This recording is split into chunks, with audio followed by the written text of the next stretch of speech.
a potential co-championship for the Northeast Conference if Classical can win the game against English. And a little shoe on the other foot a little bit with the coaching staffs with me, Dave Dempsey and Gary Millay. But before we get to the two coaches that you see on the screen, remember our trivia question, the 4 games that you see up on your screen. You simply have to pick the winners and call 581-9061 and give us your selections. And then whoever has the most wins will go in our famous bowl, Paul Revere Bowl, for our drawings next week for our great gifts that we give away here on TV3. So Dave Dempsey to my left and Gary Millay to my far left. And Dave, I'll start with you. It's about, I think it's probably a 720-degree turnaround. 6 wins in 5 years, and now you're looking for 10, a possible co-championship. And you know how he felt last year when he had to beat you on Thanksgiving Day, and he had little palpitations when James Resendez picked off the pass and looked like he was running it back. You may have a few of those this Thursday. Well, I think it's going to be a great game Thursday. I think it's been a good year for us. I've enjoyed it a lot. It's been a lot of fun. I got a great group of kids that I've had an opportunity to work with over the years. You might say I know how Gary felt last year, but he didn't know how I felt 3 years prior too. So he's it was a long time coming, but it's been a real enjoyable year this year, and I've really had some fun, and the kids are having a good time. So that's important. Well, the reason we say, of course, 720 degrees is because when English did it, they went 7-3, then 9-1, then 10-0, and they did it not gradually. They almost had 2 undefeated seasons in a row. But you've kind of done it all in one season. Now, even though you have a lot of the kids are 4-year players, it's still you didn't do it gradually. You just went out and did it. Well, I think it was gradually coming, but I think it just came all together in 1 year. I think the big thing that came through for us this year was the offensive line, and we had a lot of question marks up there in the front going into the season. But we've got kids. We kind of told them last year at the end of the season who was going to be playing there and what they were going to be playing, and they started to work. You had Dave Morales and Brett Wigfall and Davin Clement and Nick Pepper-Lampros, and we threw a sophomore in there after the injury to Joe Pekowski at Matt Lorino, and those guys have come together as a unit and have played extremely well for us. So that's been the big change, I think. Of course, one of the kids that's a little unsung for you. I mean, he does quite a bit for you, but when they talk about Wigfall and Resendez and Arthur Brown and Thornton, the quarterback, Echeverria, has done a pretty good job for you. Well, Nisio Echeverria has done a nice job for us. He's only a junior, and he's taken his lumps as a young kid, as a freshman and a sophomore, and here he is, on a nice rollout. We showed a little option against Lynn Tech, and he's matured immensely as this year's gone on, and really has developed into a leader out in the field, and that's been a big part for us.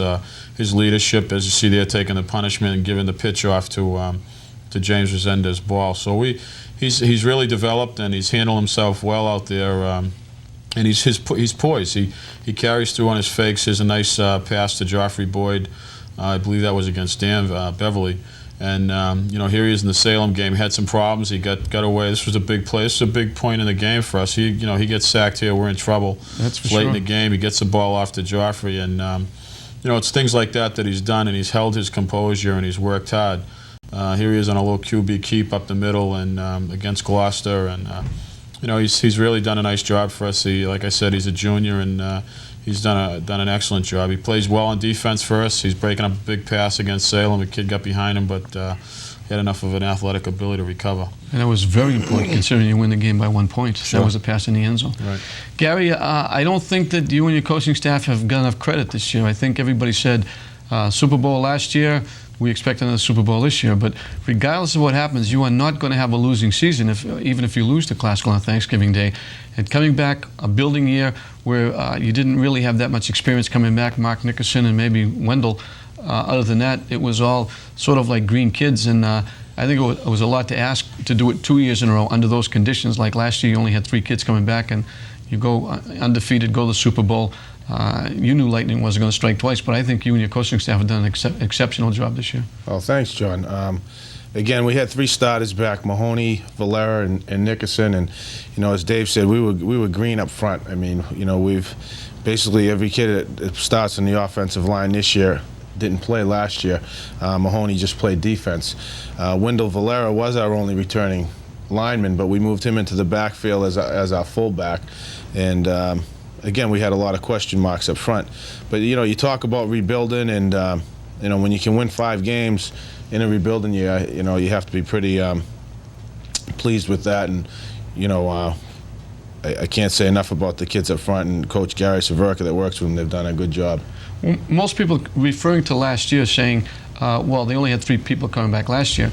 But you had some kids in the line who had played quite a bit because you were 9-1 the year before. Right. And they didn't have total experience, but they had a lot of minutes up front. This year, as you say, you were almost totally green. Yeah, we were. Last year we did. We had some kids that did see some time. And this year they were totally green. And, hey, to go, undefeated in the Northeast Conference 2 years in a row, never mind 1 year, it's a big task because it's a good conference, as everyone saw this year. You can never go in and week out. Someone's there, they're going to knock you off. Nothing is safe in this conference. So again, right now in our position that we're in, we're pretty happy about it. Looking at your quarterback, Scotty Lynch, he again, green coming in, had a couple of snaps. Really didn't expect to have snaps on Thanksgiving Day last year, but Chris Warren went down. He had a rush in and completed a big pass for a touchdown, as a matter of fact. But he's had a good season for you. Yeah, Scott's done an excellent job. Again, last year he had to come in on Turkey Day against Glasgow and completed 2 big passes. Here you see him against Everett. He has a strong arm. He's a big kid. He's like 6'1", 6'2", 195 pounds. And he's learned a lot this year. I think he'll get better in time. He has to work at it. He's a big, strong kid. Like I said, when he runs with the football, he does an excellent job also. You see him here making something happen out of nothing against Salem here. And he just has to take the off season and really learn the position. Last year, he was really the backup, but Chris Warren, didn't have any problems last year until Thanksgiving Day, so Scott didn't really get many snaps. And in the JV games, he did a lot of running at fullback and quarterback. Here you can see his strength with his size. He runs the ball real well. This is a big run here for a touchdown against Saugus. It's just a simple sneak, and you can see because of his strength and his strides, he made a nice run out of that. A little high-stepping into the end zone. Yeah. We get to your backfield, and very talented. You can't really key on any one person because you've got so many. I look and I say, your kids really complement each other very, very well. Arthur Brown, the fullback, just does his job. Thornton is the blue-collar worker. James Resendez-Ball, most people, the young kids probably don't understand when I say he's the Fred Astaire in the backfield, but he's exceptional. Well, sometimes he's a little too much Fred Astaire for me, and I keep telling him where north and south is. But he's definitely he's an outstanding runner, as well as he can receive the ball as well. Here he is in Lynn Tech, shows his strength, and he can run over people as well too, and that's why sometimes he questions his own speed. Here he is in Springfield on a nice screen pass that we got out against Springfield Cathedral. He gets to the outside. He does a nice job, and the thing about James is he's a worker, and he uses his skills very well. Here against Winthrop, he gets through. He gives a nice straight arm there, and once he's in the open, he's deceiving. He's tough to catch, and he gets the job done for us. The other thing with I think all of our backs is they're very unselfish. They do a lot of things for each other. As you can see, Artie Brown there leading for James, and it's been a real pleasure to work with these guys and have them play the way they do with each other. And they really do look up to each other. Here he is against Gloucester on a nice run. He had a nice night that night as well. And he's made a lot of things happen for us. He's got a little over 1,300 all-purpose yards. Broke the 1,000 mark last week against Swampskid. And here he is in the Marblehead game. That was the one that got you going.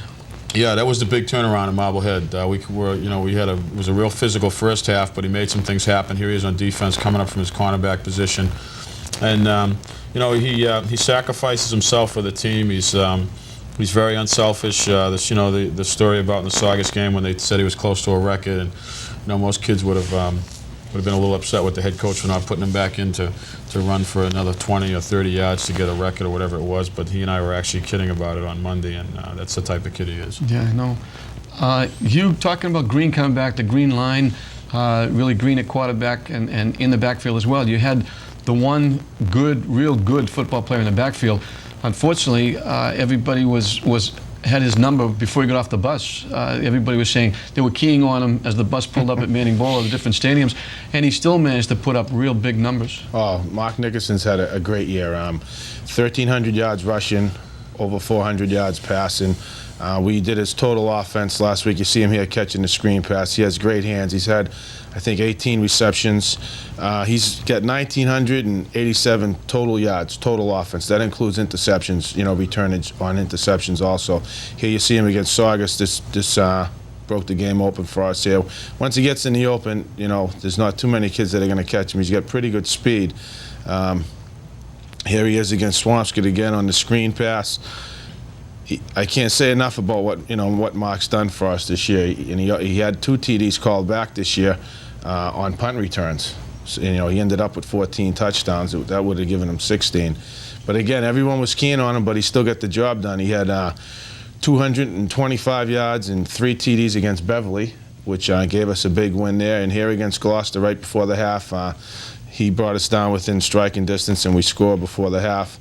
And against Winthrop, he had a field day for 278 yards rushing and 3 TDs. Here he is against Beverly. This is the 95-yard run to start the second half, and really picked us up here. And Heckman showed some pretty good speed there too. But Mark's done it all for us this year.